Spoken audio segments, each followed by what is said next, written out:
April 23, Tuesday. Pixar. Last day of school. For the school year.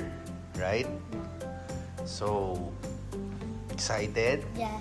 And a little sad? Yeah. Why? Why excited? I might be not classmates with my classmates. Huh? You might not be... Classmates with my classmates. So, baka next school year, yung mga classmates mo yun, hindi mo na classmates next year. No, sad nga naman, pero excited muna kasi vacation na, right? Last day of school niya po today for this school year. And I think mga at least 2 months vacation siya, no? And then new school year na naman. Kaya enjoy your day, okay?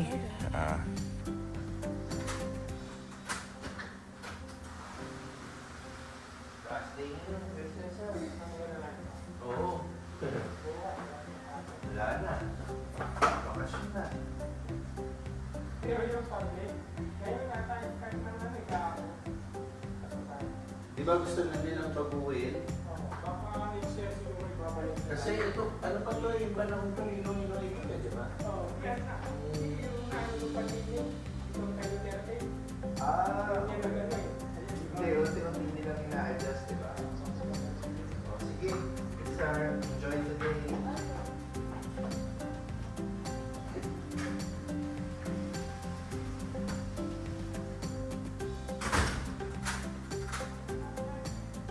Ay! Oo nga pala. Masyadong ano, okay. Good job, good job. Muntikan pa.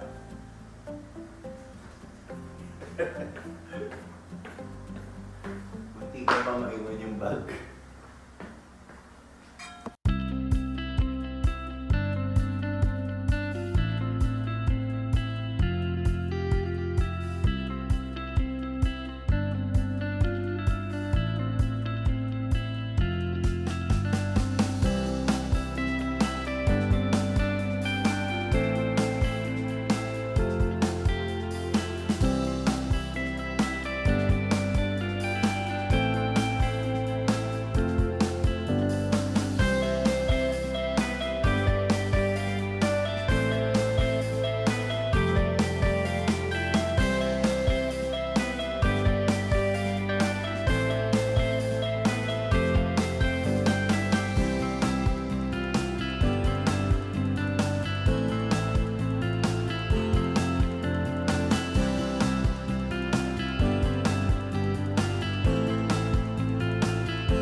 Okay, done na mag-workout.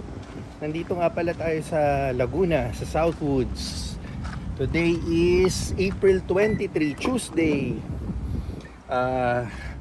As usual, no, yung ating routine. Pupunta kasi tayo ng Tacloban, San Pedro. So bago yon, dadaan muna tayo dito sa Southwoods sa Anytime Fitness. Nag-workout muna tayo. And then, yan nga, no, tapos na tayo. So, punta na tayo ng SM San Pedro. Yan, mainit lang, mainit. Pasingawin muna natin yung ano. Minsan ka ano, no? Madalas ngayon sa init, kakaligo mo lang, papawisan ka na agad. Okay. So, ano yun muna natin? Pasingawin muna natin.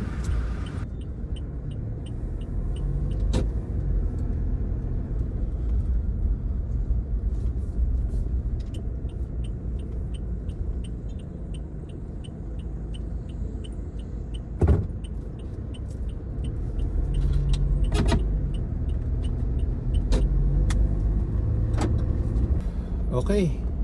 Medyo okay na yung lamig dito sa loob ng kotse. Grabe init sa labas. So, yun, papunta nga tayo ng SM San Pedro para mangamusta tayo sa ating Takoyadon store, no? Sa food court. So, ang pinagkaiba ngayon compare sa mga biyahe ko before papunta rito, ngayon wala na tayong dalang pera, no? Before kasi pag pumupunta ako, madalas din na ang pakay natin is magpasweldo. Lagi tayong may dalang cash, no? So yung mga times na yon, natatakot din ako kahit papano. Syempre, 'di ba, may dala tayong cash. Pero ngayon, safe na, wala na kasi online na nga natin, no? Online na natin ginagawa yung pagbigay ng sweldo ng ating mga staff. Pero today, hindi naman nila sweldo ngayon. Talagang sasadyain natin pumunta ngayon para kamustahin naman natin sila at ma-check natin yung sitwasyon sa store, no?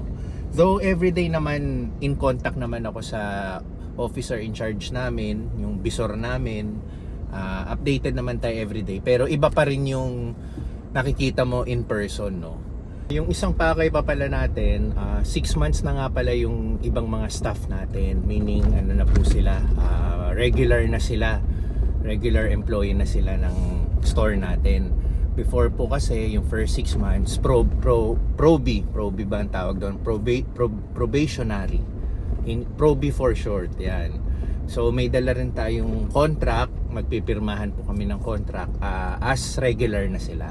So yun pa pala yung isang pakay natin doon, no? Bukod sa bibisitahin natin yung store.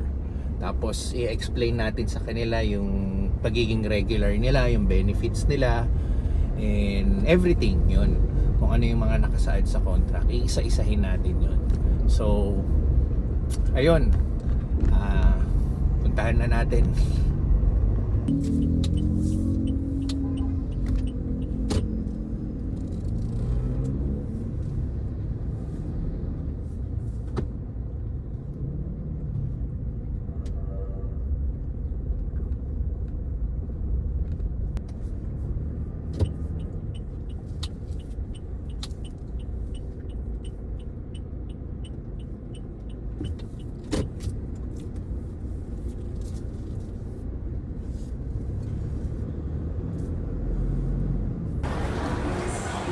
Dito na tayo, SM San Pedro.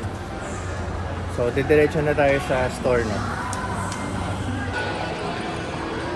Ito ang sitwasyon ng food court. Yan, daming estudyante. Tapos, check na natin yung store. May promo ngayon si food court. Free tote bag.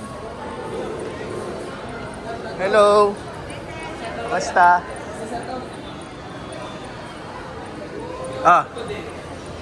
Kaya natin Takoyadon. Morning. Anthony. Basta? Ikaw lang? Ayun pala si Christian. Elsie. Kaway-kaway naman. Ano, mag-aano tayo ngayon, ha? Pirma tayo kontrata. Regular na eh. Regular. Ito, si Bisor natin. Basta? Okay lang po. Dito ba tayo?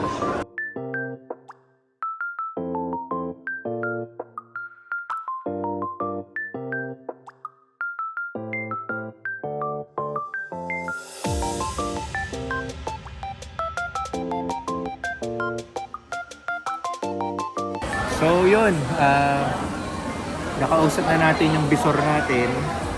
Nag-explain na tayo ng about sa kontrata nila, yung magiging bagong duties niya kasi regular employees na sila, no? Lalo na yung bisor natin. Tapos nakausap ko na rin yung ibang mga staff doon naman sa duties nila. Syempre, maiiba na yung trabaho ni officer in charge versus sa ordinary staff, di ba?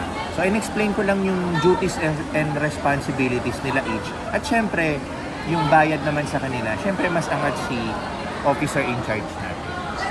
So yun, ine-explain lang natin, no? So para tayong ngayon, HR tayo ngayon, no? HR na nagpapa-payroll, di ba? Pero okay lang, ang sarap din yung ganitong experience, no? Na at least nakikita mo, lalo na nakikita mo rin yung mga staff mo, masaya sila. and naintindihan nila kung ano yung mga kailangan nilang gawin. So yun lang. So far ngayon ang sitwasyon dito sa food court, yan. Dami pa rin tao pero mostly students. Yan, dahil uwian na siguro nila or lunchtime, babalik pa sila sa school. Kasi ano pa lang 12:48. Yan. So ito, may isa pa tayong empleyado, kakausapin natin yung staff natin. Tuloy-tuloy lang tayo. Ayan, naglalakad na. Ito nga pala si Anthony. Ating isang napakasipag na yan. Ayun. So, tapos na tayo. Babalik na tayo ng Las Piñas. So, yung mga kailangan natin gawin, nagawa na natin. And may bonus pa, no? At least nandun yung head ng SM Food Court, si Sir Mark. Nakakwentuhan natin. And ayos naman yung naging kwentuhan namin. Shinare ko sa kanya yung mga plano ni Takoyo doon at yung mga naging past performance natin. Though, may idea naman siya kung ano, kasi si SM Food Court mismo, humihingi rin sila ng copy ng naging performance sales natin, no? So far, ang masasabi ko lang, matatapos na yung month of April, no? So kahit papano, naka-improve naman tayo compare sa first 3 months natin, no? So promising yung April natin and heading towards May. Kasi nga po, karamihan po bakasyon na rin sa school nila, and yun nga yung summer, ang init-init, gusto lahat nasa loob ng mall, kaya maraming tao sa mall, no? So nakakadagdag din sa sales natin yung dami ng tao, no? So yun, positive naman yung naging natin, yung naging bisita natin sa ating Takoyodon staff, and all smiles naman sila. Masaya sila sa ginagawa nila, happy naman sila sa pamamalakad natin. So yun, nagbigay rin tayo ng mga plano natin, yung mga upcoming, lalo na tong second quarter natin, no? So magsiset tayo ng panibagong quota para sa kanila, para ma-hit natin yung magandang sales natin, no? Para magtuloy-tuloy na sana, diba?